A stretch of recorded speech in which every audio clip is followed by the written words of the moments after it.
Eu te convido então a abrir sua Bíblia no livro de Jó, capítulo 42. Jó 42, verso 1. O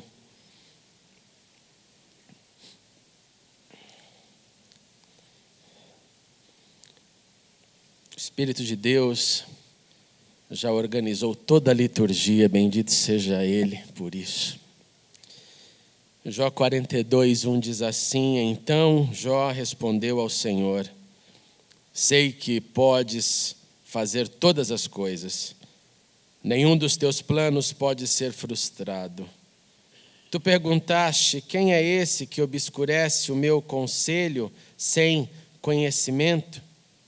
Certo é que falei de coisas que eu não entendia, coisas tão maravilhosas que eu não poderia saber. Tu disseste: agora escute, eu falarei, vou fazer-lhe perguntas e você me responderá. Meus ouvidos já tinham ouvido a teu respeito, mas agora os meus olhos te viram. Por isso, menosprezo a mim mesmo e me arrependo no pó e na cinza. Oremos uma vez mais. Obrigado, grande Deus, pela tua doce presença. Presença essa que não merecemos. Presença essa que aquece o nosso coração. Presença essa que nos faz uma vez mais perceber que o Senhor realmente é Emanuel, Deus conosco. Então, nessa hora, continue movendo o teu Santo Espírito. Abre agora as nossas mentes, os nossos corações. Abre agora a nossa capacidade de receber, para que possamos honrar a tua palavra, para a tua glória e para a edificação da igreja que é tua. Em nome de Cristo Jesus. Amém e amém. No dia desses, a minha filha Camila, que tem 6 anos, perguntou para mim quando ela teria o seu primeiro telefone. Acho que você que é pai já respondeu essa pergunta. E eu disse para ela: quando você fizer 15 anos, talvez. Porque se eu der antes para ela, ela vai parar de falar comigo e vai ficar olhando para baixo dessa forma, que é um novo comportamento humano. E quando eu pensava nisso, eu lembrei do primeiro celular que eu tive. Você que passou por essa época, lembra-se daquele telefone enorme, cinza, chamado Motorola, que vinha uma carta que você habilitava ou comprava. Era uma fortuna esse telefone. Tanto que eu troquei o meu por um carro na época. Aí eu peguei o carro, vendi e fui investir 100% em missões. Foi uma experiência bárbara.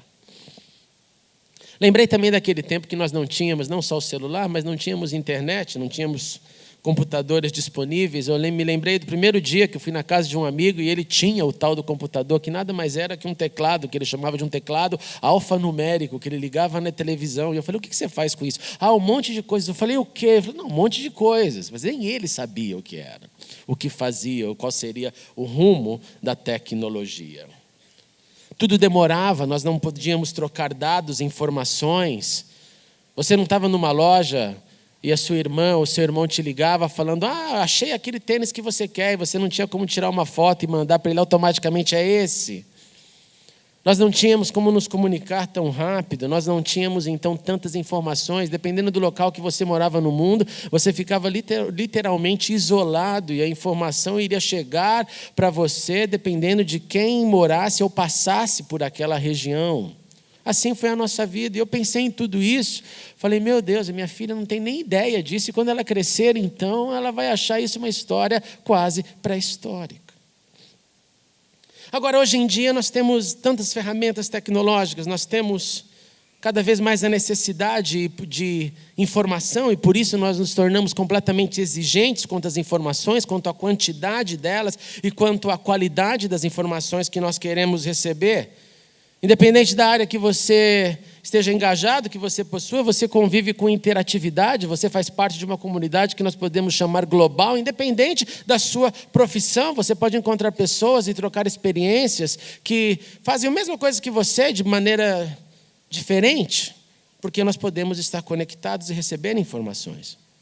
E tudo isso vai moldando o nosso coletivo, vai moldando o coletivo, desse consciente coletivo que nós temos, e nós nos tornamos, assim, uma nova população, que é formatada, para usar a linguagem, pelo número de compreensões e entendimentos que agora nós possuímos. Então, aquilo que no passado era mais ou menos assim um bando muito grande de técnicos de futebol, de médicos e políticos, sabe? Eu sei tudo sobre futebol, eu sei tudo sobre política, eu sei tudo sobre medicina, eu sei todos os remédios, naturais ou não, eu sei qual é o time que vai ganhar o campeonato, e eu sei qual é o melhor rumo da política. Antes, mais ou menos, eram esses 3 assuntos principais que as pessoas tinham informações. Mas agora não. Agora os porquês da vida estão lá. Você coloca no seu Dr. Google e o Dr. Google vai falar para você o que é. E você já chega às vezes para conversar sobre alguma coisa tendo muita informação. E isso, obviamente, tem um lado bom. E aí acontece que nessa formatação dessa nova população que quer entender tudo, ela vive então quase num culto do que eu entendo. Mesmo sabendo que a informação que recebeu nem sempre é confiável. Então, dessa forma, gera-se um entendimento, um suposto entendimento de causas e efeitos, porque não é garantia que você leu que aquela informação é verdadeira ou não. Não é garantia que você achou que entendeu ou percebeu algo que você tenha a razão final sobre o assunto. Mas e aí?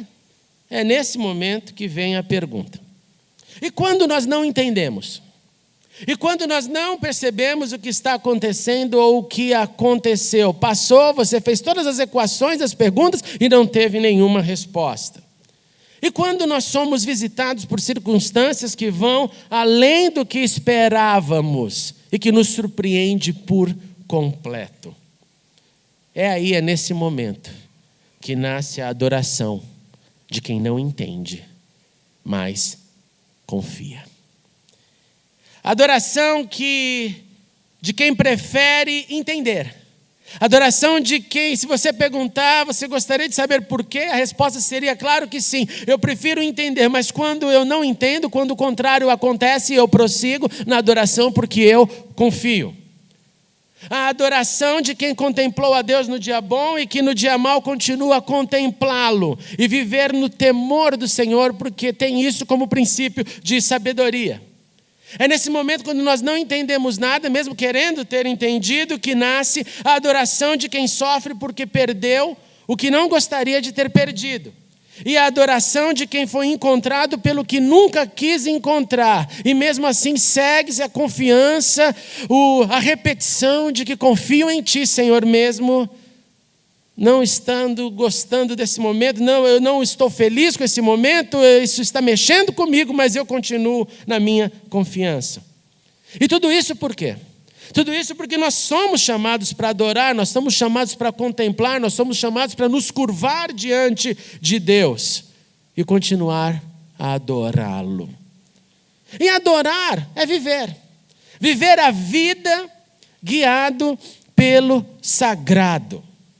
Adorar é viver a vida pela mente de Cristo, que dirige, que nos ajuda a caminhar. Portanto, nós adoramos, portanto, nós vivemos, portanto, nós servimos, portanto, nós continuamos esse ato de nos curvar diante de Deus em todas as situações. Preferindo inclinar a minha axiologia ou o meu entendimento, aquilo que entendi, não. Me curvar diante dele e levar meus pensamentos, todos eles cativos a Cristo. Cativo para torná-lo obediente ao Senhor e não como resultado do que gostaria de ter entendido.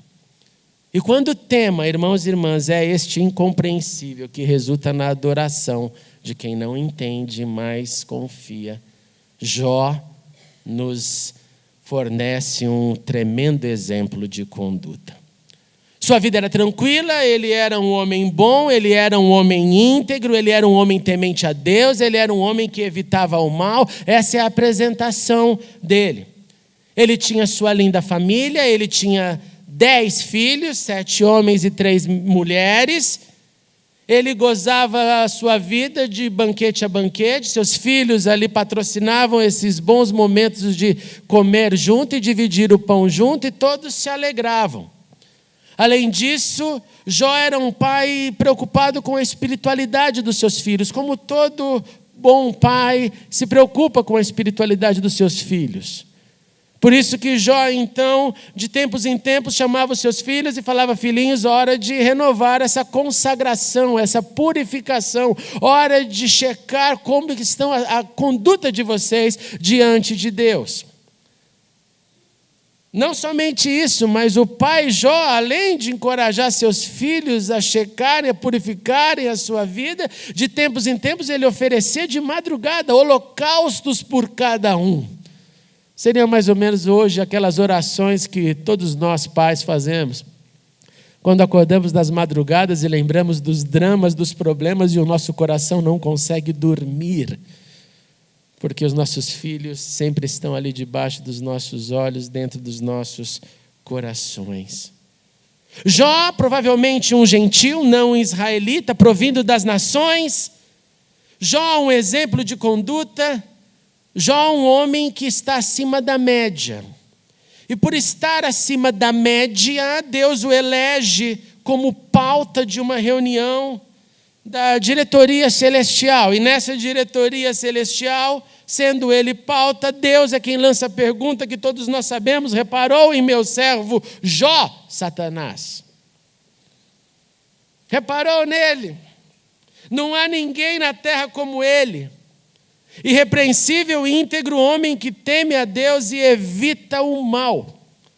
Deus aqui não diz: reparou nele, Satanás, veja que ele não sai dos seus joelhos, não para de jejuar, é um homem com uma auréola de santidade, ele tem as palavras certas, o formato certo. Nada disso. Deus coloca e Deus associa como qualidades de Jó aquilo que Davi também escreveu nos seus salmos, quando ele definiu quem é o que habita ou habitará na presença de Deus.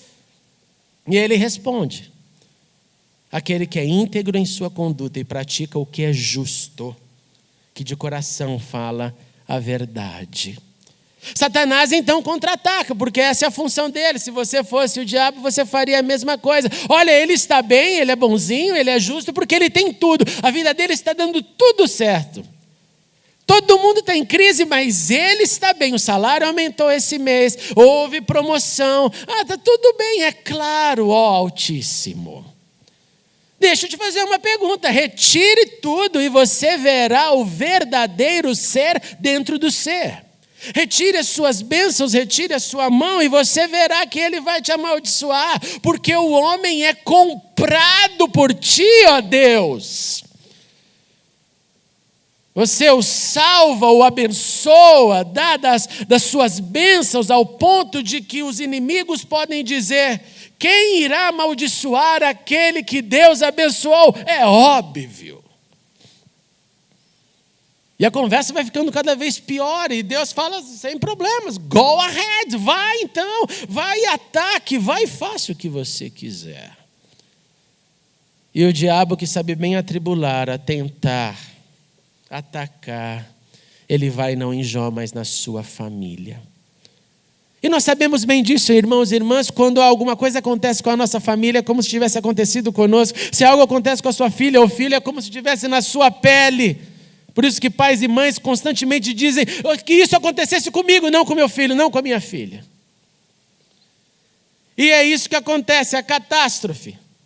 A catástrofe da morte. A catástrofe do você está dispensado, você não tem mais trabalho, você não tem mais dinheiro, tudo o que conquistou foi embora, acabou, a perda de tudo.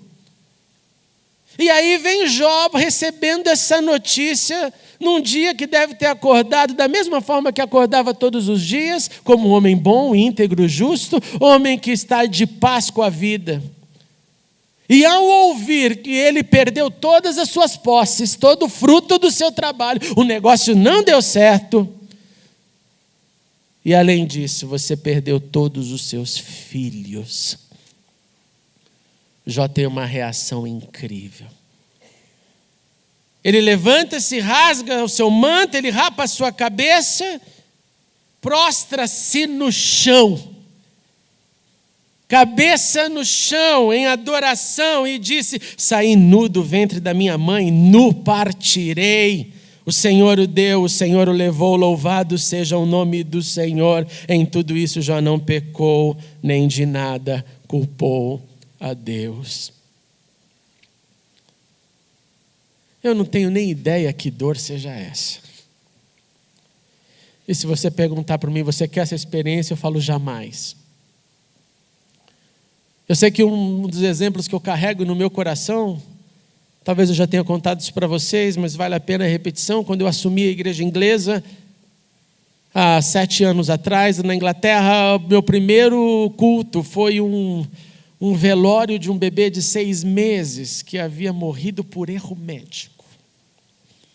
E eu não tinha nem ideia o que eu iria fazer ali. A única coisa que eu consegui fazer naquele velório foi me ajoelhar com os pais e falar: eu só posso orar com vocês. E eu não tinha nem oração.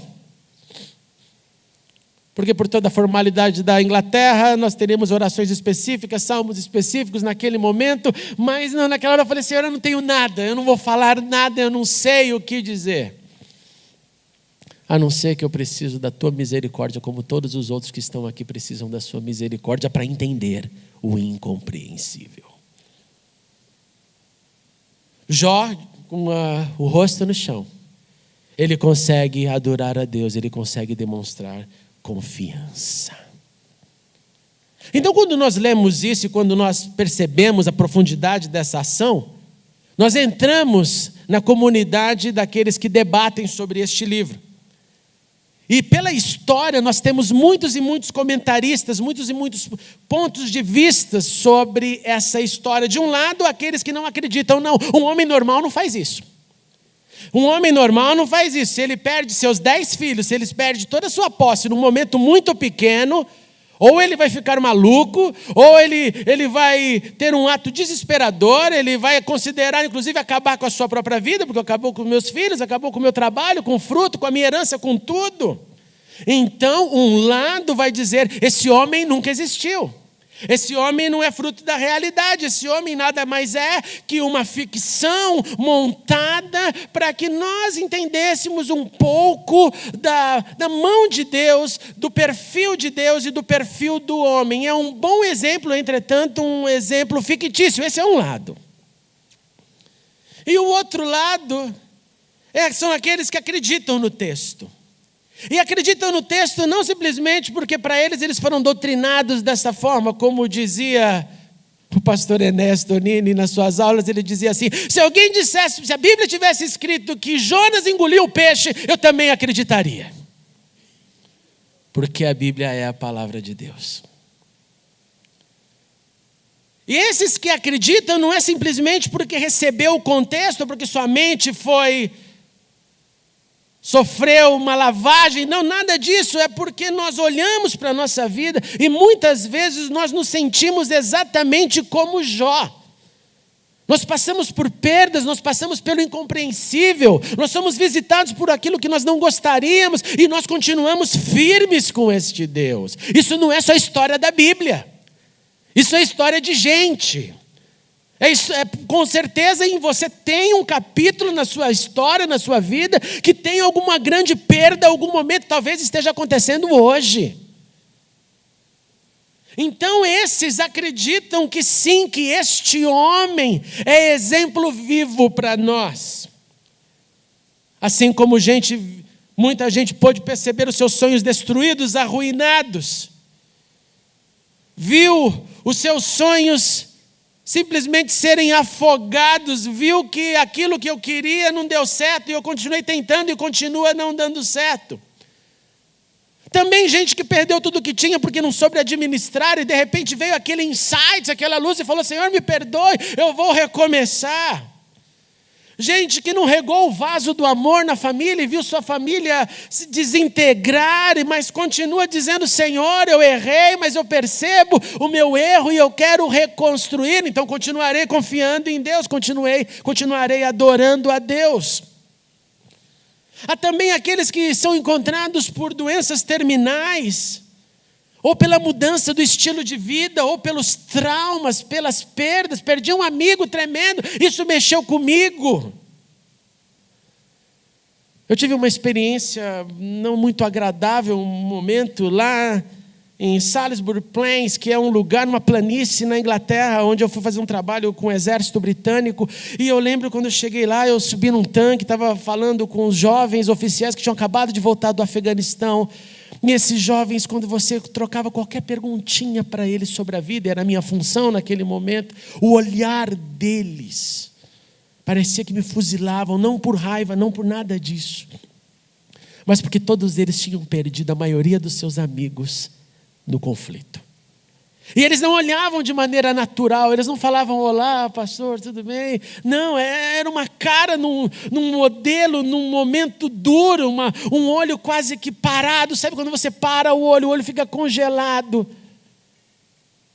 Porque não tinham entendido as perdas, porque nós não costumamos entender as perdas, principalmente quando nós não entendemos os porquês. Aí vem uma segunda reunião celestial, a diretoria do céu se reúne novamente. E Deus continua enaltecendo a integridade e o temor dele. Ele não é íntegro só nos negócios, ele é íntegro naquilo que ele diz acreditar. E essa é a definição de fé, é a fidelidade diante daquilo que eu creio.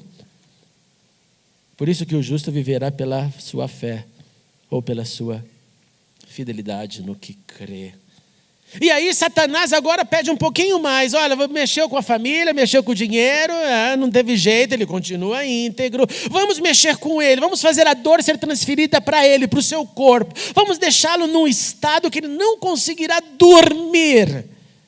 Vamos deixar ele num momento que pode estar todo mundo ao redor sorrindo, mas a dor está fazendo-o se tornar um ser introspectivo, porque não dá para pensar outra coisa a não ser na dor, e assim é quem sofre. Pode todo mundo estar sorrindo, você sabe que aquele sorriso não consegue alterar o seu dar alívio, alterar aquilo que você sente. Jó é atacado, a Bíblia nos diz que ele é atacado da sola dos pés ao alto da cabeça, o seu corpo inteiro. E ele sente essa dor e ele sofre essa dor. Sua mulher, num ato de profundo desespero, sem fé, sem esperança, conclui: é melhor você morrer, é melhor a sua vida acabar aqui, é melhor terminar esse quadro de aflição. Você ainda mantém a sua, preste atenção, irmãs e irmãs, integridade, Jó. A mulher dele não fala: você ainda continua orando, jejuando, espiritual. Não, você ainda mantém a sua integridade, a sua crença nos valores que você recebeu e desenvolveu. Você ainda continua assim. E Jó mais uma vez responde: aceitaremos o bem dado por Deus e não o mal? E em tudo isso Jó não pecou com os lábios. Mas não para por aí, Jó foi também bombardeado por outro tipo de ataque. Jó foi bombardeado por um ataque terrível, que é aquele provindo do que são chamados nossos amigos. Aqueles que vêm às vezes com o intuito de consolar. E é interessantíssimo como o texto nos diz que os seus amigos ficaram tocados. Os seus amigos perceberam que alguma coisa não estava boa. Aí precisamos visitar o Jó. Vamos arrumar uma caravana, 3 amigos, vamos até lá. Ele precisa da nossa ajuda agora. Vamos mostrar a nossa solidariedade. Mas quando chegam perto de Jó, por não saberem o que Deus está fazendo nas outras camadas, por somente enxergarem a horizontalidade da vida, esses amigos que tinham como função consolar, vêm para acabar de enterrá-lo vivo. Enterrá-lo vivo, e eles vêm então, estão ali com eles, e a Bíblia nos mostra que tem um momento de um breve consolo. 7 dias. 7 dias que os amigos falam: estamos aqui com você. É mais ou menos quando nós chegamos até alguém, dizemos assim: eu não vou falar nada, eu só vim aqui para te ouvir, o meu ombro amigo. Eu vim aqui para ficar do seu lado. Eu vim aqui para chorar com você. Só que passados 7 dias, vem esse ímpeto humano: você tem que fazer alguma coisa, fala alguma coisa. Você não vai falar? Porque tem que ter alguma coisa errada, o Jó tem que ter pecado, tem pecado escuro, tem alguma coisa nesse arraial, vamos começar a mexer. E aí as análises da horizontalidade da vida são completamente, representam a antítese do que está acontecendo na verticalidade da existência. Mas eles massacram. Mesmo sem internet, mesmo sem todas as informações, sem todos os conselhos, não são especialistas, mas eles sabem atacar a mente humana. Ao ponto de Jó olhar para Deus com seus amigos e dizer: misericórdia, meus amigos. Outra vez ele repete: misericórdia, pois a mão de Deus me feriu. Irmãos, vamos confessar, se algum irmão chegar para você e disser assim, o negócio seguinte, eu estou sofrendo muito, Deus está me ferindo, qual seria a tua reação? Não, Deus é bom, é o diabo. Só pode ser, porque o inimigo veio para roubar, matar. Jó olha para os seus amigos e fala: Deus me feriu, porque ele não acredita que ele está sendo punido por algo que ele tenha feito, pois ele sabia que não tinha feito. Tornei-me objeto de riso para os meus amigos, eu que clamava a Deus. E ele me respondia, eu íntegro e irrepreensível, um mero objeto de riso. As pessoas estão rindo de mim. Os meus parentes me abandonaram, os meus amigos esqueceram-se de mim. Poxa, mas você está com 3 do seu lado. Percebe que Jó já não considerava mais muito eles seus amigos. Mas agora eles zombam de mim, homens mais jovens que eu, homens cujos pais eu teria rejeitado, não lhes permitindo sequer estar com os cães de guarda do rebanho. Todos os meus amigos chegados me detestam, aqueles a quem eu amo voltaram-se contra mim. Deus está pesando a mão. Ele afastou de mim os meus irmãos, até os meus conhecidos estão longe de mim. Os homens abrem a sua boca contra mim, esmurram meu rosto com zombaria e se unem contra mim. Portanto, Jó viveu o que viveu, não como consequência das suas ações na terra. Ele não estava sendo punido pelo seu pecado. Não era efeito das causas erradas que pudessem ter se engajado ou ter encontrado ele naquele momento. Jó estava diante do incompreensível e mesmo assim demonstrava compreensão, porque entendia que era do céu para a terra e não da terra para a terra. Aquele que estava acima da média fora provado pelo que não há explicação, pelo Deus que tem os seus caminhos, pelo Deus que tem os seus planos, pelo Deus que não presta contas de tudo o que faz, pelo Deus que não chama você e fala: vamos lá, vou fazer um relatório, hoje eu fiz isso por causa daquilo, hoje minha agenda foi assim. Deus não é homem, Deus é Deus. De modo que todos nós, irmãos e irmãs, poderemos ser provados. Eu vou repetir. Todos nós poderemos ser provados. Para uma vez aprovados, engrossarmos essas fileiras de tanta gente que enfrentou, gente que viu, que passou pelos desertos da vida e que depois que cruzou o deserto percebeu que Deus estava ali o tempo inteiro. Nós somos chamados então nesta manhã para prosseguir na adoração a Deus, mesmo quando nós não entendermos, mesmo quando não estivermos tendo a menor ideia do que Deus esteja fazendo. Nós somos chamados para curvar a nossa cabeça no chão e dizer: Deus, eu confio em Ti. Nós somos chamados a confiar naquele que era, naquele que é, naquele que sempre será. Nós somos encorajados a enfrentar os momentos quando tudo parece caótico, a manter a nossa esperança. E mantendo a nossa esperança, que nós possamos concluir como Jó: eu sei que podes fazer todas as coisas, inclusive nos provar. Eu sei que nenhum dos teus planos pode ser frustrado, pois meus ouvidos já tinham ouvido a teu respeito, mas agora os meus olhos te viram. E te viram depois de muito sofrimento. É óbvio que nós não queremos o sofrer, mas eu tenho a impressão que o sofrimento é uma boa escola para entendermos a confiar em Deus e para descobrirmos melhor quem Deus é. Fique de pé comigo e vamos cantar essa canção. Antes eu te conhecia de ouvir falar, mas agora é de contigo andar. Eu sei, ó Deus, que tenho meu Rei, Senhor e Pai. Te quero em minha vida mais e mais. Antes eu te conhecia de ouvir falar, mas agora é de contigo andar. Tu és meu bem supremo, meu Rei, Senhor e Pai.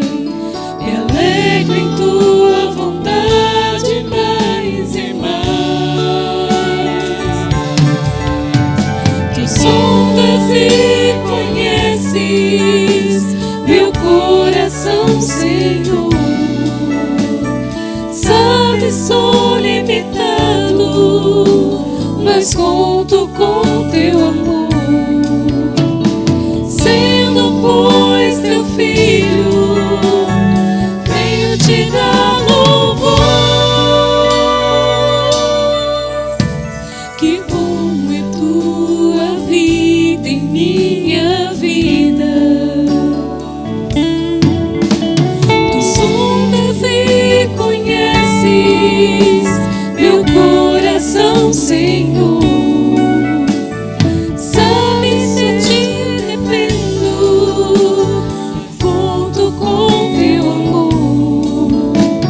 Sendo, pois, teu filho, venho te dar louvor.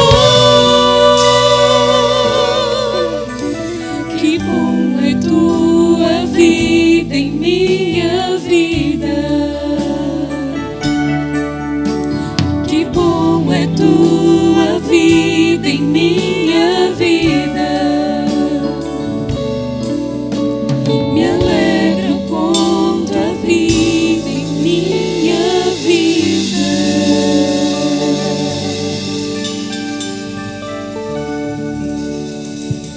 Senhor Jesus, ajuda-nos a continuar a nossa adoração quando não entendemos, quando não há compreensão naquilo que está acontecendo. Ajuda-nos a entender que tudo está diante de Ti e de que o Senhor pode tudo. Ajuda-nos, a Deus, a ter um coração inclinado à percepção de que pouco sabemos, mas de que somos muito amados. Amados por Ti, Senhor, que como um Pai de amor sabe o que faz com cada um de nós. Então eu te suplico, pela jornada de cada um dos meus irmãos e irmãs, a jornada que pode estar bem pesada nesta hora, ou a jornada que pode estar leve, seja ela qual for, mantenha os nossos corações na profunda confiança no Deus que nos amou primeiro. E ajuda-nos a encorajarmos uns aos outros. Aqueles que estão nesse momento sorrindo, use-os como bálsamo de alegria. Aqueles que estão sofrendo, renova-os através da fé para que não tenham medo de proclamar e gritar bem alto: eu sei que meu Redentor vive e Ele se levantará em meu favor. Ajude-nos todos nós a confiarmos em Ti, somente em Ti, pois esse é o nosso chamado e queremos obedecê-lo, Senhor. Em nome de Jesus, continue conosco, nós rogamos. E que o Senhor te abençoe e te guarde, que o Senhor resplandeça o seu rosto sobre ti e tenha misericórdia de ti, que o Senhor sobre ti levante o seu rosto e te dê a paz, e que o amor de Deus e a graça do Senhor Jesus Cristo e a comunhão do Espírito Santo estejam com todos nós e com todo o Israel de Deus, hoje e sempre. Amém e amém. Deus te abençoe. Até a noite.